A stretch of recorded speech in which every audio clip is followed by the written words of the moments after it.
Bienvenidos y bienvenidas a Objetivo Universidad. Hoy vamos a estar hablando sobre la educación y las implicancias que tiene que afrontar en la pandemia que estamos atravesando. Es uno de los pilares fundamentales de la formación de todos nosotros en el seno de la familia y que la llegada también de esta pandemia implica el uso de nuevas tecnologías. Tecnologías que ya se estaban incorporando en unas nuevas formas de enseñar, en unas nuevas formas de aprender, pero que ahora sí llegaron para quedarse. Hoy vamos a estar hablando con Nicolás Welchinger, que es doctor en Ciencias Sociales y licenciado en Sociología de la Universidad Nacional de La Plata. Él investiga sobre desigualdades, políticas de inclusión, educación y nuevas tecnologías. Ha recorrido y trabajado en distintas universidades como en Alemania, Bélgica y también Finlandia. Bueno, Nico, contanos desde tu mirada cómo está repercutiendo la pandemia en el desarrollo de educación en los distintos niveles, ¿no? Nivel medio también y nivel universitario. La pandemia, al igual que en todos los otros países de la región y del mundo, ha sido un gran impacto sobre el sistema educativo. Sí. De hecho, creo que la pandemia y las políticas de cuidado a partir de la pandemia que han tomado los distintos estados con las iniciativas, las medidas de cerrar las escuelas y suspender las clases presenciales y extender a la modalidad virtual la idea de lograr la continuidad pedagógica, interpeló a la educación de un modo inédito, ¿no? Muchos hablan de una disrupción digital, un cimbronazo digital, ¿no? Una gran interpelación de parte de las medidas tomadas a partir de la pandemia a la forma escuela, a la forma en la cual se pensaba el sistema educativo, y por lo tanto han surgido muchísimas discusiones, han surgido muchos debates muy interesantes sobre, bueno, la posibilidad de llevar la escuela por otros medios, la idea de cómo poder garantizar la continuidad pedagógica, que fue el objetivo que toda la comunidad educativa, la familia, los estudiantes, los docentes, los distintos ministerios de las distintas escalas, nacional, provincial, se fueron poniendo durante estos meses, y por lo tanto ha sido realmente muy movilizante para todos los actores. Ya estaba en discusión el tema de la tecnología en el aula desde hace muchos años, en gobiernos anteriores que habían implementado políticas educativas. Bueno, el programa Conectar Igualdad, luego vino el gobierno de Mauricio Macri que se suspendió ese programa y ahí también se vio, ¿no? Ahí ya se podía analizar un poco esta brecha digital. Y llegó ahora este año donde no hubo otra alternativa que virtualizar las aulas de alguna manera. ¿Qué balance hacen hasta aquí sobre, bueno, qué pasa con los chicos que no tienen el real acceso a la virtualidad, ¿no? El real acceso a Internet para poder hacer también sus tareas? Como vos decías recién, muchos hablan de, como decía antes, una disrupción digital, de una gran novedad, una gran interpelación del sistema educativo, lo cual en buena medida es cierto, y por otro lado, de una mirada sociológica, ¿no? es algo obvio para decir que hace mucho tiempo se viene ya trabajando en esta relación tensa, conflictiva, controversial entre el huracán, la fuerza tremenda que tiene la digitalización de todos los procesos de nuestra vida cotidiana, la mayor, cada vez más digitalización de todo lo que hacemos cotidianamente, incluido la educación, ¿no? Entonces la relación entre la educación y la digitalización, la educación y las nuevas tecnologías,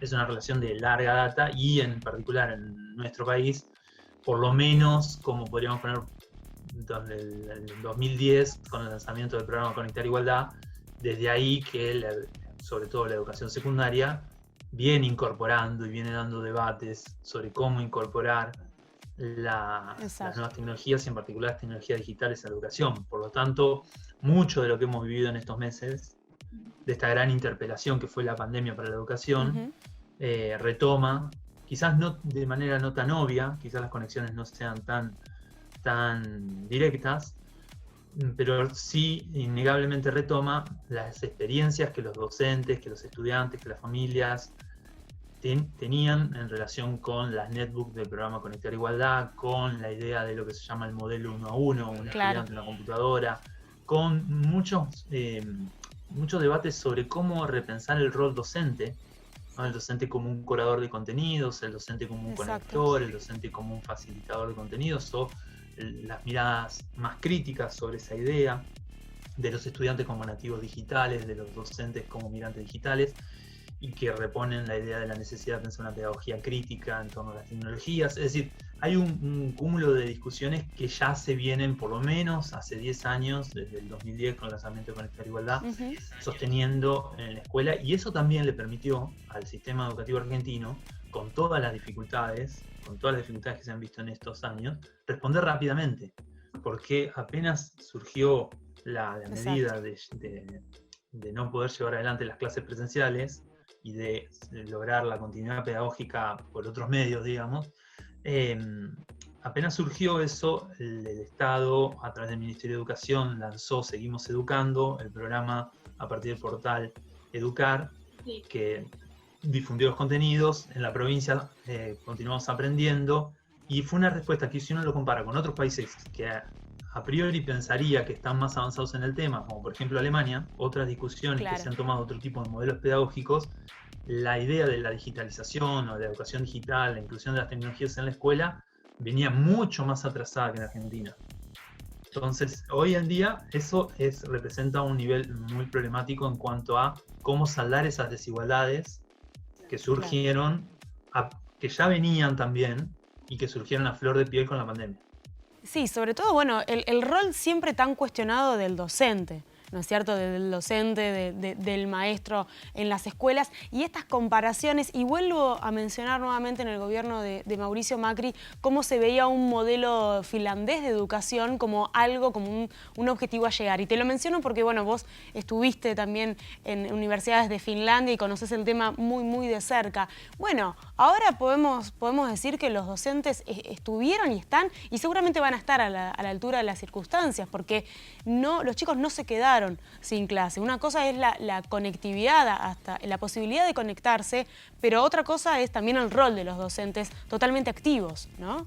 Hace mucho tiempo se viene diciendo que la digitalización es una nueva dimensión de la desigualdad, ¿no? Claro. Que mucho de lo que uno considera que puede reducir la desigualdad, tener la desigualdad, principalmente el acceso a derechos, se estaba jugando también en acceder a la conectividad.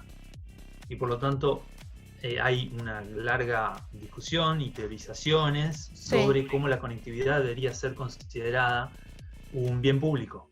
Exacto. ¿No? Y que todos pudieran tener acceso a la conectividad, todos los distintos sectores sociales, como un derecho.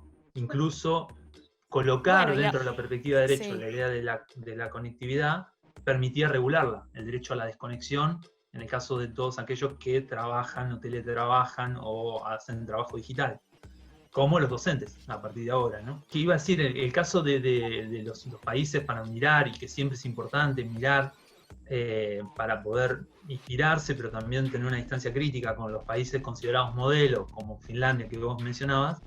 Hay cuestiones ahí que son importantes a considerar. En Finlandia es un servicio público, que es considerado servicio público Internet, la conectividad, y es un derecho. Hay un derecho a la conexión como hay un derecho a la desconexión, y eso está dentro de la perspectiva de regulación estatal. Qué loco, por decirlo de una manera, porque así como aquellos sectores que miraban a la educación o miran aún a la educación finlandesa obnubilados, tal vez no tenían este dato de que la conectividad es un servicio público. Y bueno, justo este gobierno de Alberto Fernández pone a la conectividad como un servicio público, y también es como que muestran una especie de rechazo, ¿no? Bueno, habla un poco también de la idiosincrasia de nuestra sociedad. La lógica de lo público, en el sentido de que tiene que estar garantizado como un derecho, porque hoy la conexión es una dimensión de la desigualdad, implica también entender a lo que sometemos a las personas a las que están desconectadas, a los niveles de exclusión, a los niveles de invisibilidad en algún sentido también, ¿no? De sus reclamos, de la posibilidad, en el caso concreto de la educación, de tener algún contacto, de seguir teniendo algún contacto con su docente, con las propuestas educativas, con las propuestas didácticas, lo cual ya incluso teniendo conexión ha sido muy, muy complicado de sostener, ¿no? Porque además de la conexión como una cuestión técnica, hay que entender que la conexión hoy en día es una categoría social y una categoría moral. Estar conectado o estar desconectado no solo implica tener la posibilidad técnica de estar conectado. Pertenecer o no pertenecer también, ¿no? Ya se ve muy bien en los adolescentes, bueno, en los adultos también, en la forma de trabajar. Hoy todo está atravesado por la conectividad. ¿Cómo crees, Nicolás, que a partir de ahora esta conectividad se va a ver reflejada o se va a tener que implementar en lo que es la educación, en como distintas maneras también de sociabilizar, ¿no? Entre los adolescentes jóvenes? Yo creo que hubo en estos meses un gran trabajo, casi diría hasta autogestivo, de parte de los docentes, del colectivo docente. Y me parece que eso va a subir el piso de discusión en cuanto a que yo trabajé e investigué sobre la implementación del Plan Conectar Igualdad, ¿no? Y me encontraba en distintos ámbitos de discusión, en las escuelas, en distintos ámbitos de discusión en un congreso. Todavía me encontraba con objeciones a la idea, muy buenas objeciones, ¿no? Fundadas también en la idea de que los modelos pedagógicos en otros países, como por ejemplo mencionaba antes Alemania y en otros países, no consideraban tan importante la alfabetización digital, sino que eso es algo que la escuela podía poner en un segundo lugar en relación a la alfabetización básica o el desarrollo en matemáticas, distintos tipos de la currícula, ¿no? Tuvo una discusión sobre, bueno, qué es lo más... Sí, ahora no quedó otra. Exactamente. Yo creo que hoy, viendo en particular las características y los niveles de desigualdad y de fragmentación que tiene el sistema educativo argentino, que son heredados de hace décadas y que es un gran problema, los niveles de fragmentación que tiene. Hay escuelas para ricos, escuelas para clase media, escuelas para pobres, y eso no tenemos que dejar que se naturalice, porque creo que es la idea de romper el sistema educativo, ¿no? En fragmentos, ya ni siquiera hay un sistema, son distintos fragmentos, distintos circuitos escolarizados. Lamentablemente se está cada vez naturalizando más y no hay que permitir que eso suceda. Si se considera eso, la educación, la alfabetización digital es una condición de acceso a derechos, ¿no? La pandemia lo pone a flor de piel y eso creo que hay un debate, tengo la sensación de que ya hay un debate saldado en ese punto. Entonces, el debate post pandemia espero que en algún momento llegue, creo que sube un escalón, ¿no? Viendo el lado, digamos así, relativamente tratando de ver el vaso medio lleno de lo que fue la experiencia, lo que es la experiencia de estos meses.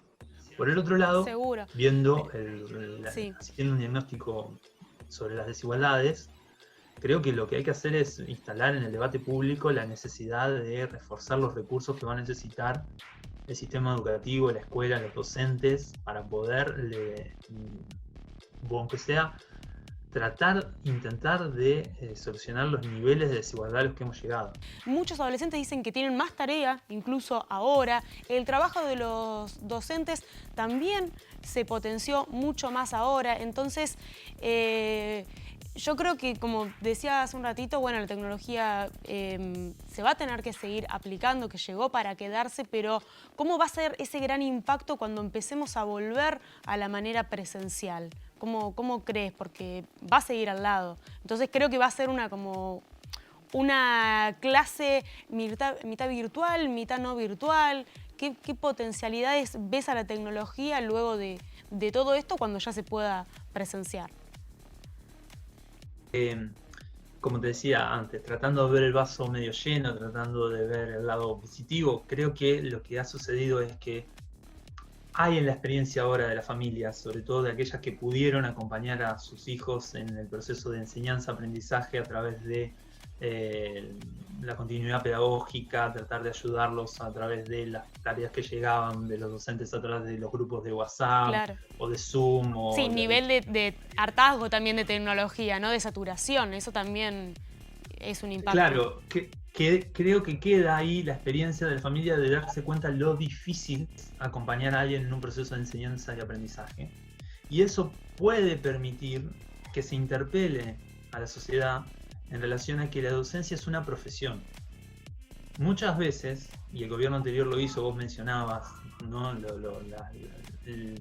La retórica de deslegitimación, la campaña de deslegitimación a la escuela y al sistema educativo en general que tuvo el gobierno, sobre todo en particular la figura de Mauricio Macri, diciendo, bueno, caer en la escuela pública y todo lo que ya sabemos, muchas veces se apeló a la idea de la docencia como una vocación. Por ejemplo, cuando se hicieron las paritarias, se discutieron las paritarias docentes en la provincia de Buenos Aires, la gobernadora María Eugenia Vidal puso un 0800 para voluntarios que fueran a dar clases y demás, algo de todos puntos de vista impracticable, pero que apelaba en el debate público a la idea de el que quiere enseñar puede. Es una cuestión de vocación y no una cuestión de profesión, no alguien que tiene que estudiar, que necesita un saber, una dedicación, un saber técnico muy específico. Exactamente.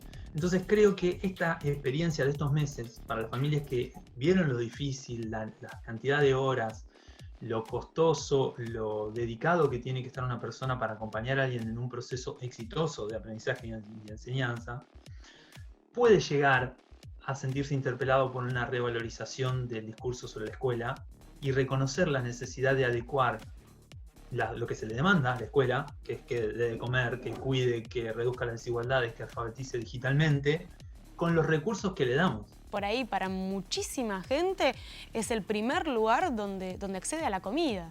Entonces, de ahí a pensar, enseñar con la tecnología aplicada, y hay mucho para trabajar, pero también es cierto de que la escuela dio una respuesta muy positiva y siempre, obviamente, acompañada por políticas públicas de inclusión, ¿no es cierto? Creo que la escuela, como está sobredemandada, sí, tiene que poder atender esas demandas dentro de una trama de instituciones, no tiene que ser la única institución que ataque a eso.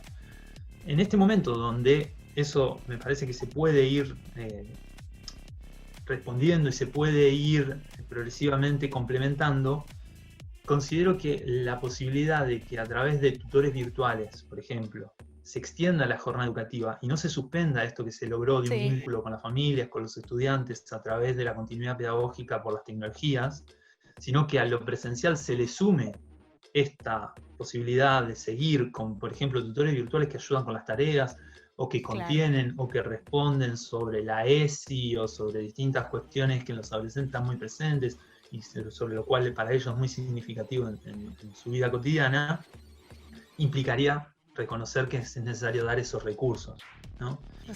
Más que sumarle a lo que ya tiene la escuela como tiempo y al docente en su currículum otro tema más. Creo que lo que se podría hacer es sumar más relaciones, ¿no? Sumar tutores virtuales o presenciales o programas como los que se están haciendo ahora. Se están tomando iniciativas muy interesantes en distintas provincias, y acá en la provincia de Buenos Aires, de construir programas de puente entre estudiantes de los últimos años, de las carreras de profesorado en educación, de distintos tipos de profesiones que pueden ayudar a robustecer ese vínculo de los estudiantes con la escuela. Seguro, Nicolás, y para cerrar también tenemos que destacar de que es un estado presente, estamos viviendo con un estado presente donde, si bien los docentes ponen muchísimo de su voluntad, de su esfuerzo, el Estado también está con programas de políticas de inclusión, con la entrega de computadoras, de cuadernillos, hay un acompañamiento, ¿no es cierto? Pero bueno, queda mucho por recorrer. Si querés hacer una reflexión final de todo lo que venís ahora observando. Sí, en particular, por ejemplo, si viéramos lo que ha pasado con el Plan Conectar Igualdad, que decías, el programa Conectar Igualdad se lanzó, luego el macrismo lo descontinuó, en realidad lo reemplazó por Aprender Conectados, que fue otro programa que venía a reemplazar Conectar Igualdad, pero que tuvo infinitamente menos recursos y objetivos menos ambiciosos o menos a la altura de lo que era Conectar Igualdad, y ahora está retomando con el plan Juana Manso y con el Plan Nacional de Conectividad y junto con otros planes, con una batería de políticas, esta idea de la necesidad de poder garantizar el acceso a la conectividad y también a la cuestión educativa propiamente dicha, ¿no? La alfabetización digital en un sentido más amplio, de pensar también pedagógicamente la dimensión de todo lo que implica la internet, la conectividad, la digitalización, todo lo que nosotros hacemos a través de la digitalización. Por lo tanto, creo que el Estado está hay una vía, digamos así, en el cual atender a la idea de la digitalización como nueva dimensión de la desigualdad, pero por otro lado hay que seguir exigiendo y dando en el debate público este debate. Bueno, sí es una nueva dimensión de la desigualdad, por lo tanto tiene que estar pensado dentro de una perspectiva de inclusión y de derechos. Y se debe regular desde la lógica pública. Eso creo que desde los colectivos docentes se está llevando adelante. Ahora espero que se pueda también reconocer en la experiencia de las familias con estos meses y de parte de todos los que tratamos de participar de la discusión pública, no dejar de remarcarlo. Seguro, seguro, Nicolás, y sobre todo teniendo en cuenta lo importante de esto de que ya hoy la conectividad es parte de un derecho, ¿no? Llega a ser un derecho, y también es cierto que hoy una persona analfabeta digital también está fuera ya de un sistema que va más allá de unas redes sociales para sociabilizar con amigos, sino también para educarse, para trabajar y demás. Esperemos que esto se pueda concretar. Sí, creo que vamos en un camino a expandir eso. Bueno, se discutió la ley sobre la regulación al derecho a la desconexión en el Congreso en los meses anteriores, pero más allá de la ley, como decía, creo que avanza el reconocimiento en el debate público sobre que es una dimensión clave del desarrollo, ¿no? También, por otro lado, considero que tomar conciencia y poder hacer un buen diagnóstico del agravamiento tremendo de las desigualdades que implicó la pandemia en estos meses tiene que ir de la mano con el reconocimiento de que, por lo tanto, es necesario que destinemos más recursos, no solo económicos, sino también recursos simbólicos, sino también todos los recursos en cuanto a relaciones, capital, fuerza colectiva en torno a reconstruir el sistema educativo la post-pandemia. Bueno, Nicolás, te agradecemos mucho que te hayas conectado desde tu casa este ratito para hablar sobre la importancia de lo que es la educación, la tecnología, las nuevas tecnologías, cómo nos impactó la pandemia y cómo hay que seguir en estos procesos de enseñanza y aprendizaje, obviamente con esta nueva herramienta sumamente incorporada. Gracias, Nicolás. Nos vemos la próxima. Bueno, con ustedes aquí llegamos al final de Objetivo Universidad, del programa de TVU, donde analizamos los temas de impactos sociales desde las perspectivas de nuestros investigadores, docentes, no docentes, estudiantes también. Nos reencontramos la próxima con mucha más información aquí en Objetivo Universidad.